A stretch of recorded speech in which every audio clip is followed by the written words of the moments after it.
안녕하세요. 클로이입니다. 관심병이라는 주제로 이야기를 해볼까 해요. 이제 관심병은 지금 사회적으로도 문제가 되고 있는데 제가 가르치는 학생들 중에서도 10명 중에 한 2명 정도는 있는 것 같아요.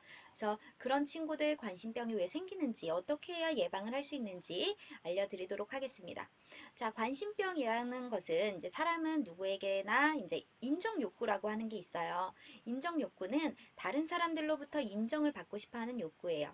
근데 이게 너무 지나치거나 심해지면 관심병이 되거든요. 관심병은 연극성 성격장애랑 굉장히 증상이 비슷해요.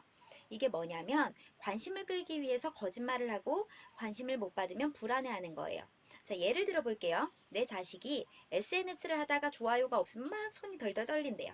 가슴이 터질 것 같대요. 그래서 좋아요를 받기 위해서 거짓으로 나의 일상을 꾸미게 되죠. 근데 이 거짓으로 일상을 속이는 것까지는 우리가 다 이해를 하죠. 허언증도 우리가 어느 정도 커버는 될 것 같아요. 그쵸? 근데 얘가 갑자기 주목받고 싶은 욕구가 엄청나게 들끓어서 얘가 자극적인 소재를 찾기 시작해요. 사람들의 관심은 조금씩 높아지고 아이의 관심병은 극치를 달하게 되죠.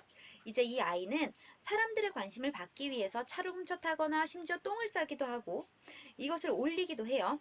그리고 가족들 몰래 몰카를 찍어서 올리기도 하고요. 별별 짓을 다 하게 되죠. 근데 이런 아이들 인터넷에서 보면 어떠세요? 아이고, 내 새끼가 안 저래서 다행이다. 이렇게 얘기하시나요? 근데 아세요? 아이들은 SNS 부계정을 파서 그러고 있을지 아무도 모르는 거예요. 이거는 컨텐츠, 다음 컨텐츠에 올릴 건데, 우리 아이는 그럴 아이가 아니에요. 라고 말하는 부모님들의 약 99%는 사실 그럴 가능성이 엄청나게 많은 아이들이라는 거. 어쨌든 간, 그게 내 새끼가 될 수도 있는 거예요. 그래서 관심병은 악플, 욕, 칭찬 이런 거 상관없이 나를 좀 봐주세요, 여러분. 이렇게 하는 거거든요. 내가 벗을 테니까 별풍선을 나한테 쏴주실래요? 아니면 내가 너의 호기심을 충족해줄 범행을 좀 저질러 줄게. 대신 나한테 좋아요와 구독을 눌러줘. 이렇게 얘기하는 친구들도 있고, 다른 사람의 글이나 악성 댓글 이런 것들을 달고, 그에 대한 사람들의 반응을 변태처럼 이렇게 보는 친구들도 있어요. 이걸 즐기는 친구들이 있죠. 이 관심병은 공허함을 굉장히 빨리 느껴요. 그리고 자존감이 낮기 때문에 어, 인정을 받고 싶어 하는 거거든요. 근데 이런 아이들은 인정받고 싶어서 오버를 더 떨어요. 그러다가 오히려 인간관계가 안 좋아지는 경우가 굉장히 많아요.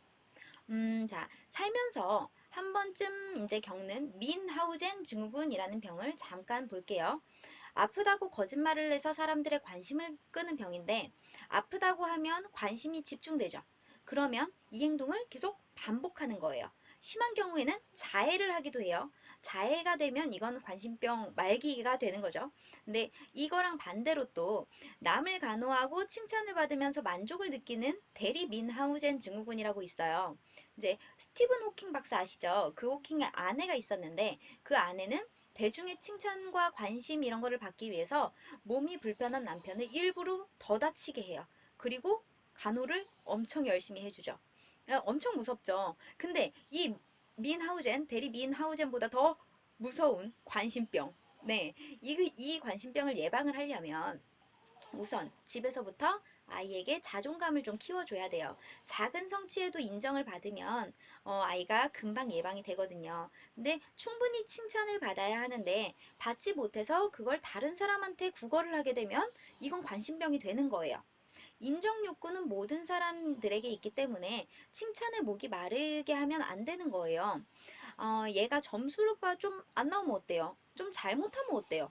그렇다고 얘 법방을 찍게 하고 자해하고 범죄자 만들 거예요? 아니잖아요. 그죠? 그냥 칭찬 한마디만 하면 되고 공감 한마디만 하면 되는데 이 노력을 좀 더 하면 넌 더 괜찮게 될 수 있었는데 조금 안타깝겠다. 이렇게 아이의 입장에서 좀 더 말해주시고 토닥토닥 해주면 되는데 아이에게 칭찬을 한마디 안 해주고 아이가 나는 왜 부모님한테 혼나기만 하지? 라는 생각을 이제 하게끔 하면 이게 조금씩 조금씩 쌓여서 관심병이 되기도 하잖아요. 이 관심을 목적으로 하는 관심병은 주로 이제 어렸을 때 부모에게 관심을 못 받았거나 심한 박탈감을 경험한 경우가 굉장히 많아요.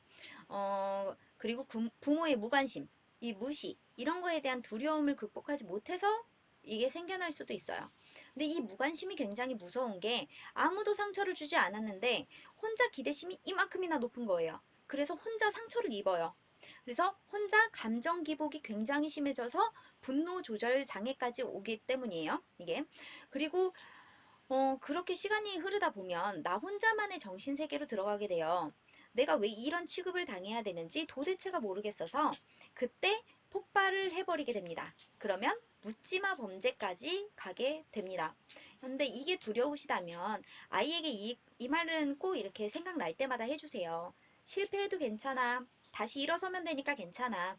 남들이 무관심해도 괜찮아. 그건 지금 네가 더 노력하면 성공할 수 있기 때문에 질투를 하는 거라고 생각해. 남들은 남의 불행은 엄청나게 좋아하는데 남의 행복은 배가 아파서 잘 치켜 세워주지 않는다고 이렇게 얘기를 해주시면 돼요. 또 남들이 너에게 안 좋은 말을 해도 괜찮아. 너만 떳떳하면 되고 혹시라도 떳떳하지 못하다면 사과하고 바로잡으려고 노력하면 돼.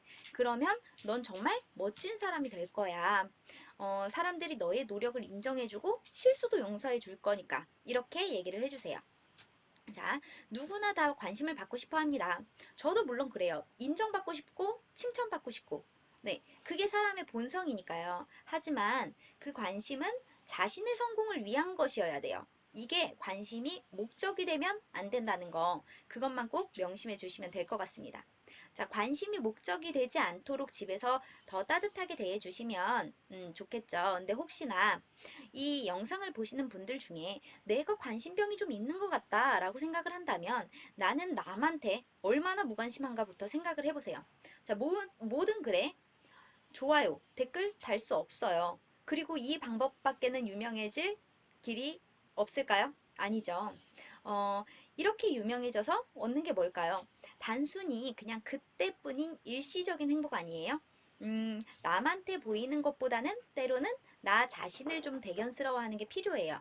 그러다 보면 저절로 남들은 나에게 관심을 갖게 되거든요. 더 노력하게 되고 이제는 더 이상 이상한 짓을 안 해도 사람들이 나를 인정해주고 따라줄 거예요. 내 주변 누군가가 관심병이 목적이 되지 않도록 이제 다들 주변 사람들에게 따뜻한 말 한마디, 잘 못해도 괜찮아 하는 한마디, 그동안 관심을 많이 못 가져줘서 미안해 이렇게 한마디씩 해주면 정말 좋겠죠.